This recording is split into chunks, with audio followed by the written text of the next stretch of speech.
the FBI and Justice Department bite off more than they can chew by trying to pursue a lot of January 6th defendants that weren't actually guilty of any real crimes.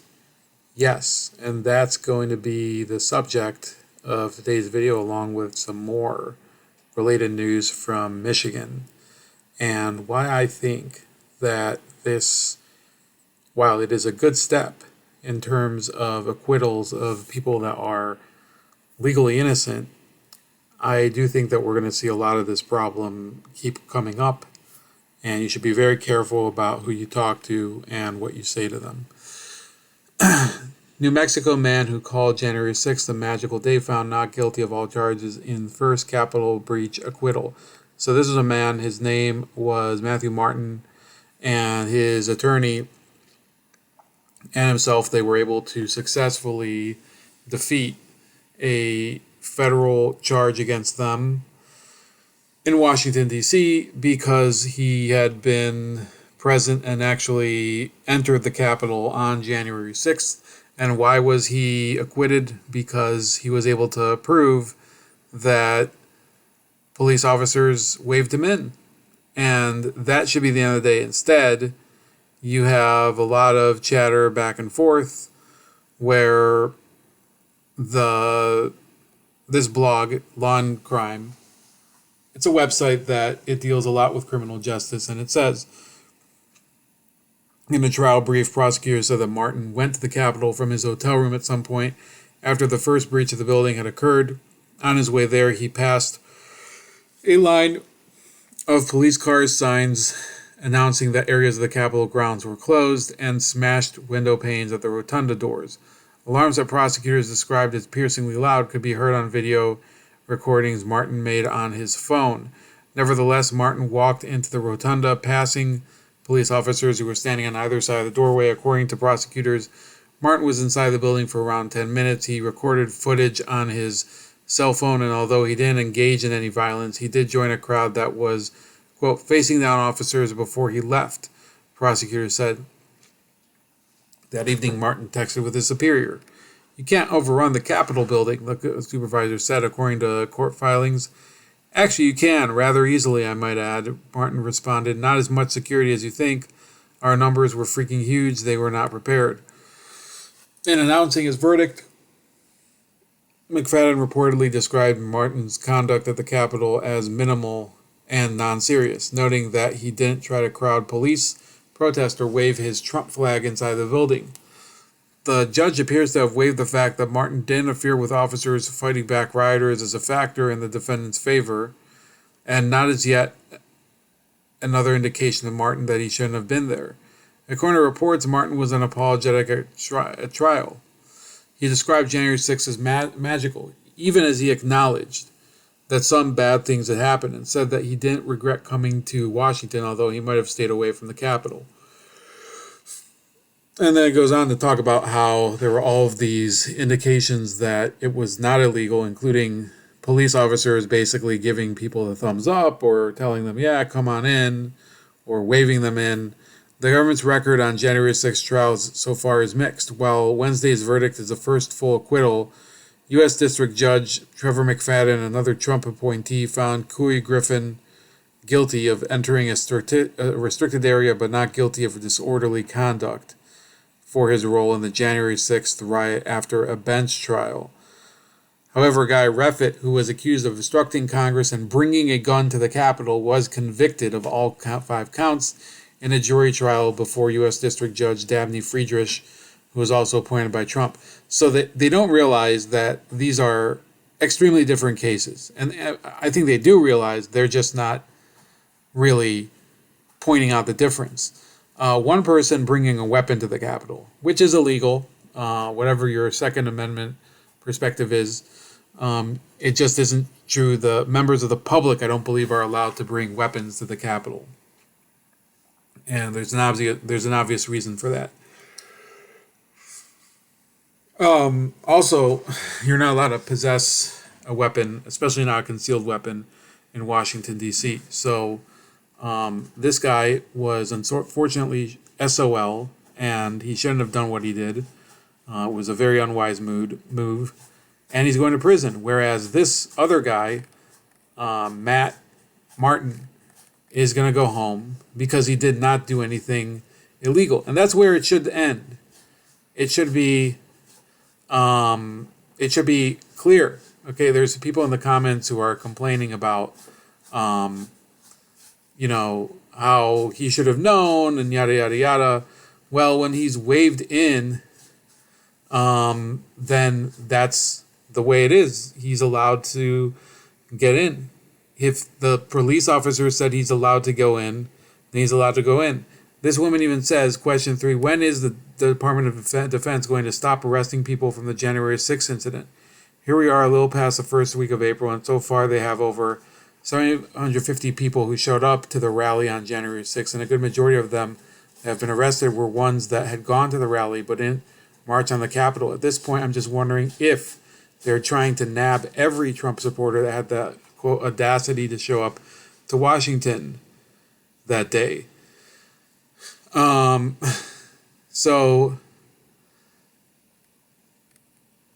this person, actually, some of these questions are good. So she says, okay, and this is just a random person who was asking questions in the comment section. She says, okay, so the judge saw Mr. Martin's video, which clearly showed that despite signs, cop cars, and officers all being there, he was able to just stroll right on through, tour the place for 10 minutes, and then leave. So my first question is this: how is it possible for an ununiformed man who is clearly not part of any security detail, even allowed to enter into one of the most highly secured places in America, walking past officers who clearly saw him directly after the entire building was deemed a crime scene? Question 2. So the judge saw Mr. Martin's video. Is his video going to be released to the public? And for that matter, what about the 17,000 plus hours of video that was obtained that day by the January 6th Commission? Will the American people ever get a chance to view those videos? Question 3 we already read. Question 4, is the American people going to hear about the punishments and or charges, if any, concerning those Capitol police officers who not only opened the barricades and waved protesters through, but also those officers who were so concerned with the riot that they posed in selfies with said, quote, rioters, end quote. It's a dereliction of duty. I believe that since everyone who worked at the Capitol knew in advance how big the turnout for a Trump rally could get, there should have been more security for the Capitol Police to prevent the Capitol Police from becoming overwhelmed and overrun. They should have had some form of backup. There was actually another article that I had up earlier where it brought up the fact that there was also an official permit for this rally. So all these people talking about, why didn't they not just disperse the rally to begin with? Well, they gave a permit. Question 5, why should he be apologetic, considering they essentially was given the green light to go through the dang building, and since the judge acquitted him of all charges? And then other people are pointing, I think, like, basically this blog has been overrun by people who are actually on the side of the defendant. And by the way, I don't know how you could not be on the side of the defendant at this point.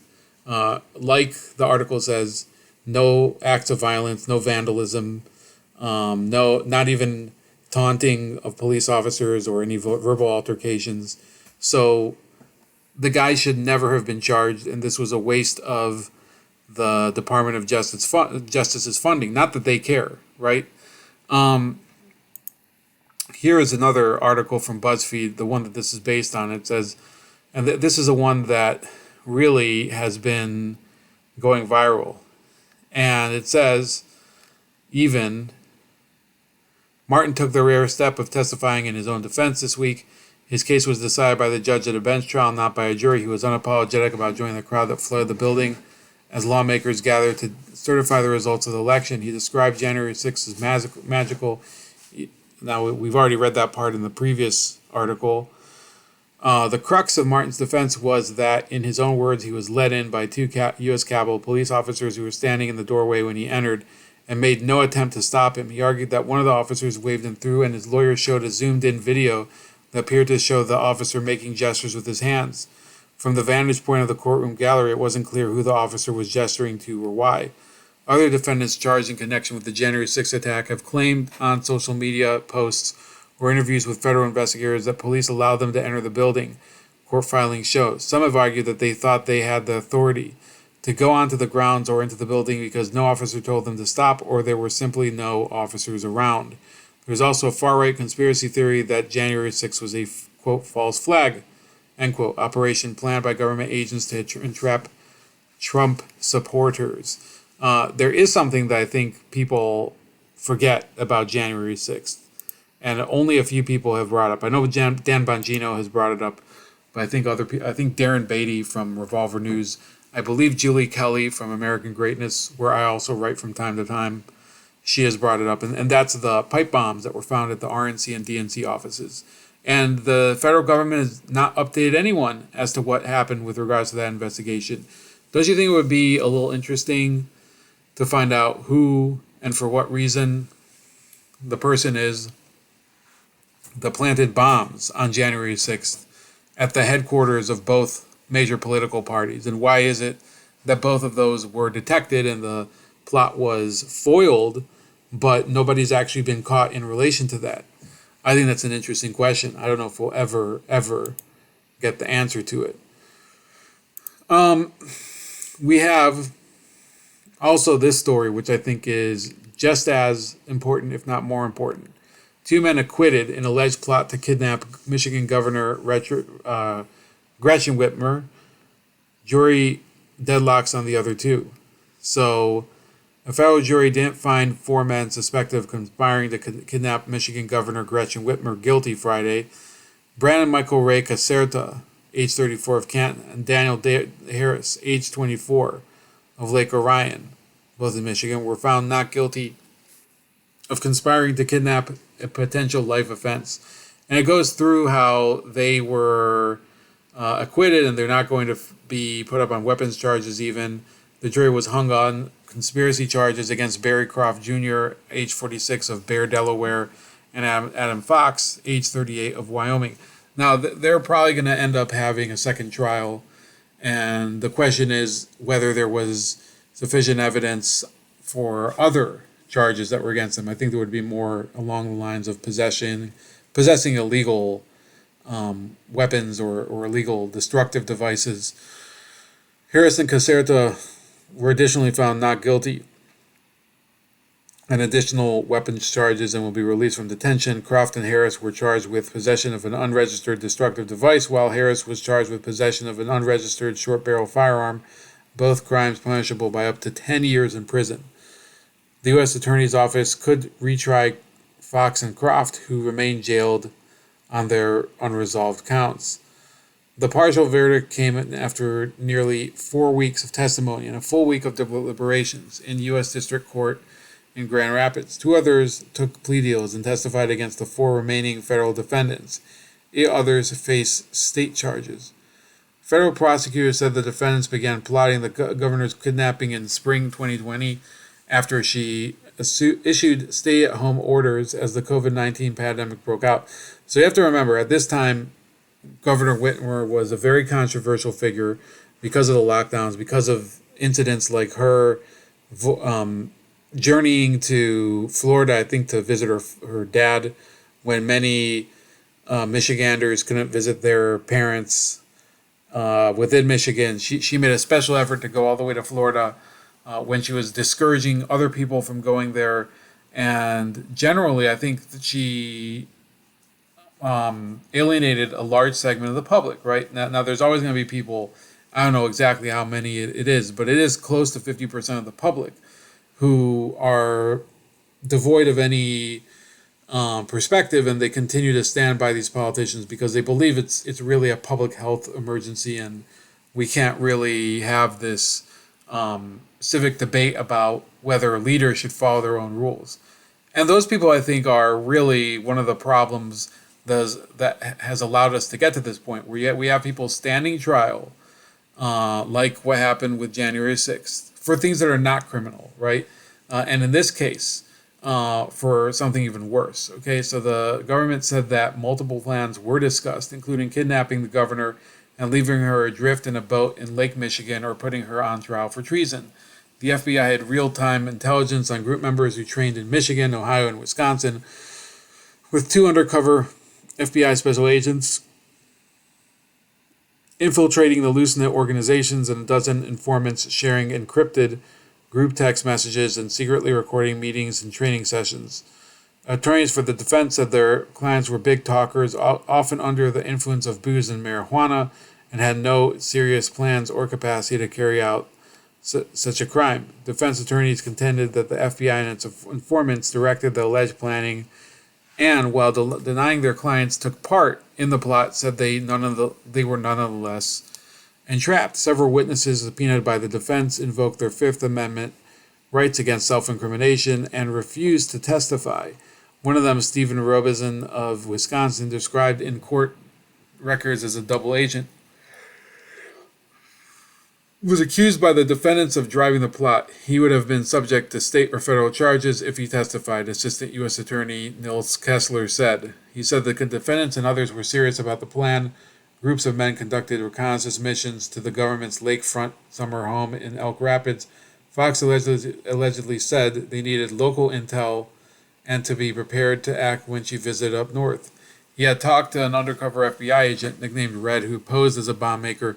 The idea was to blow up a bridge on US 31 near Whitmer's residence to slow police response. There was also talk about shooting Whitmer's security detail. So this was certainly a case of entrapment. These men, and these are the 4 that are featured in the story, they appear to be pretty rustic, and they don't seem to be the type of people who may be involved in an elaborate plot that could have feasibly kidnapped the governor. Now, I think that it's possible they entertained the idea. I think that many of them were, some of these guys were really hopeful that something like this could happen. But the reason that it's entrapment, okay, maybe they were induced to do it. Maybe they did have intent to do it. But the truth is that without the means to do so that were provided by federal agents, it would have never happened. And I've seen cases like this before.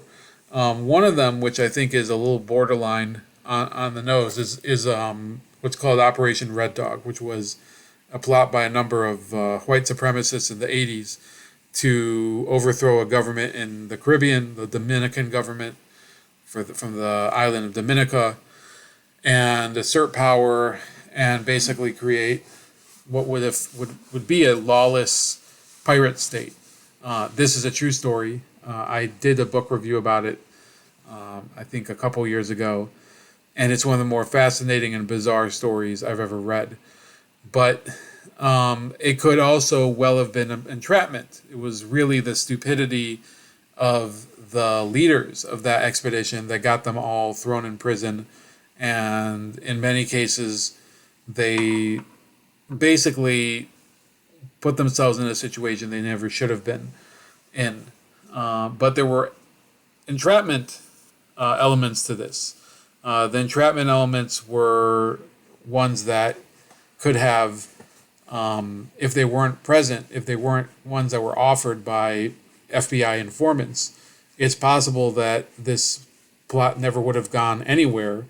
And all those people like Don Black and some other figures in the Klan and in the white supremacist movement, they would have never been able to pull it off if it were not for federal, FBI and Department of Justice enabling them. Okay, but in the end, they were convicted, the majority of them, and they were sent to prison or served, like nominal sentences. And it was a bizarre episode that most people don't really know about. Another episode that's very similar happened during Occupy Wall Street. Bridge bomb plot, 5 suspects arrested, charged with failed attempt to blow up the Ohio 82 bridge. This I remember very well because I was in college at the time. Occupy Wall Street was happening, and it was in the news that these anarchists had planned to bomb the I-480 bridge and also apparently the Ohio 82 bridge, which I didn't know.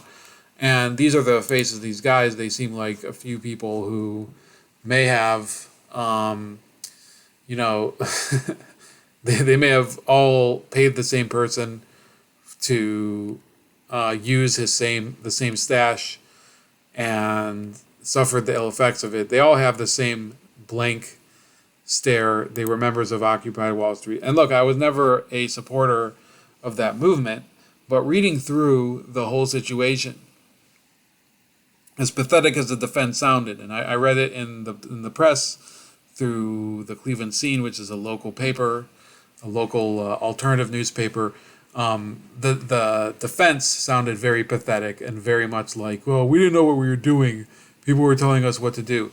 But when you actually look at the personalities and capabilities of the people involved, you do get the sense that these were guys that were it not for the federal government supplying people who wound them up, told them that they could, that he had all of the materials needed for them to carry out this barbaric act, which would have killed a lot of people and would have severed a main transportation artery between the west side and east side of Cleveland, between Chicago and New York.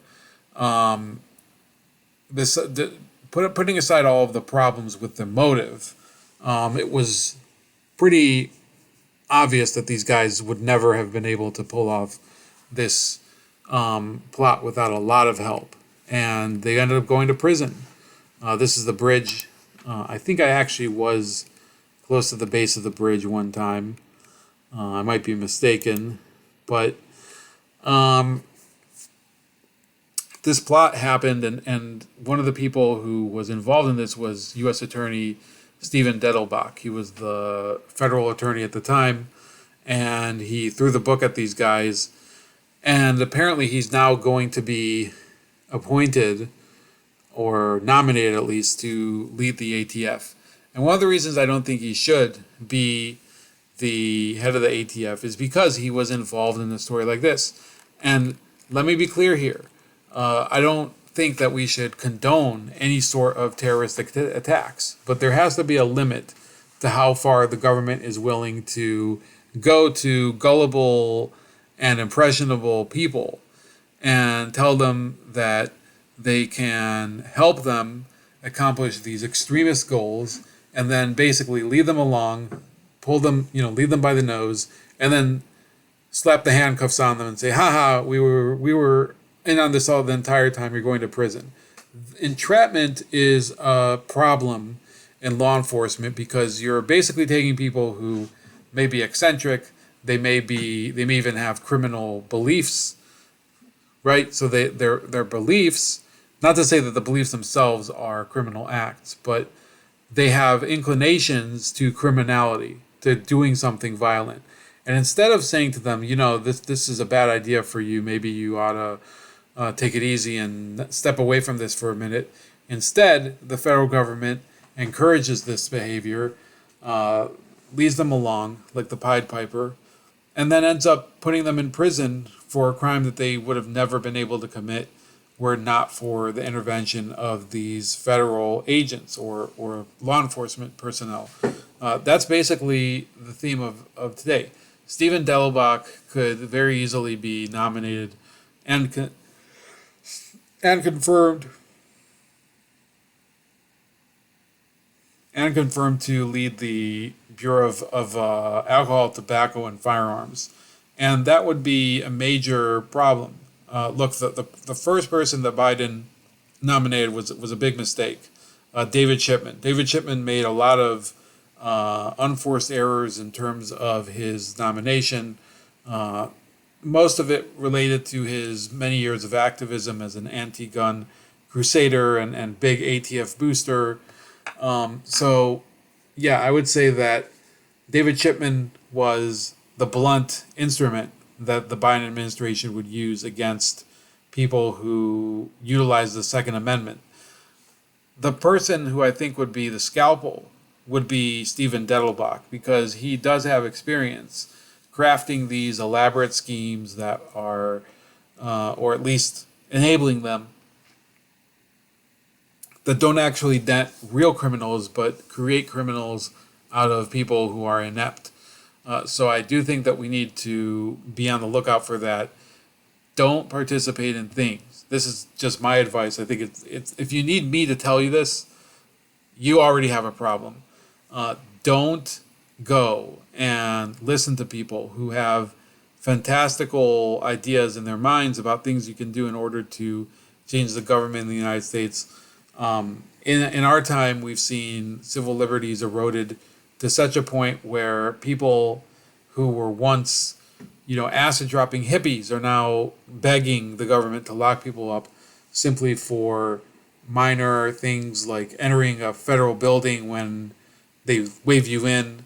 So that's about it for today. Please like, share, and subscribe. You can also find me on all of these social media outlets here.